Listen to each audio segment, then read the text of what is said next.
Auto রিকশায় করে বাস স্ট্যান্ডে যাচ্ছিলাম, আমরা ঢাকার উদ্দেশ্যে রওনা দিব। তাই এনি হাও আর কি আসলাম, ছুটিতে ছিল, এই জন্য গাড়ি বের করতে পারিনি, তাই অটো রিকশায় করে যাচ্ছিলাম। বাট অটো রিকশাটা এত সুন্দর ছিল, খুব সুন্দর করে সাজানো গোছানো ছিল, ফুল দিয়ে, ভেতরে একেবারে ফ্যান ছিল ছোট একটা, যাতে গরম না লাগে।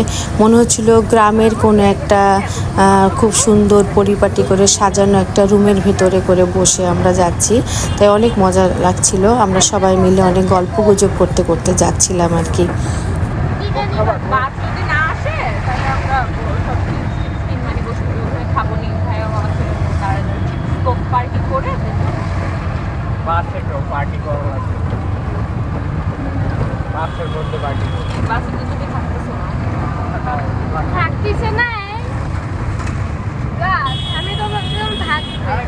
আমি যাচ্ছি না, এই কদিন দেখছি যে সাথে ওনার ডেট মেট ফাইনাল করেছে হারামজাদা। ওরে লাফানি, ঠিক আছে আমি আজকে চলে যাচ্ছি ওর মনে। আচ্ছা, আমি চলে আসার পর আমি রোজ আমার সাথে বের হই। হ্যাঁ অবশ্যই, ওরে বাবা, আমি আর আন্টি ডেটে যাব। ওরে আম্মু আমার, ওরে ভাইয়া আম্মুরে বউ বলবে। বললাম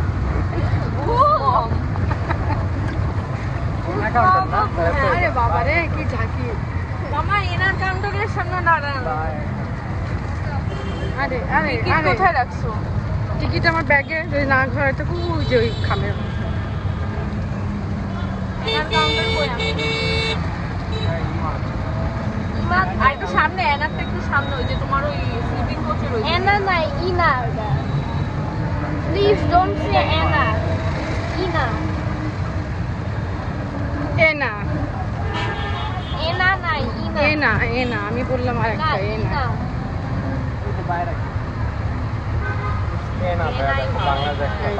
Ina. এনা, দেখছো আমি আই এম রাইট এনা এনা।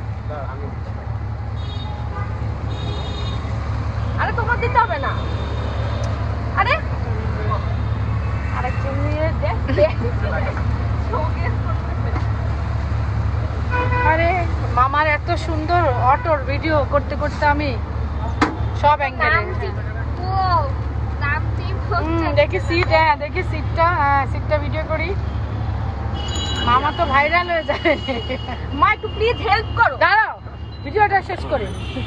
আচ্ছা ছাড়ো না, আমি আরে দেখো কি হয়, কি হাসি দিছে।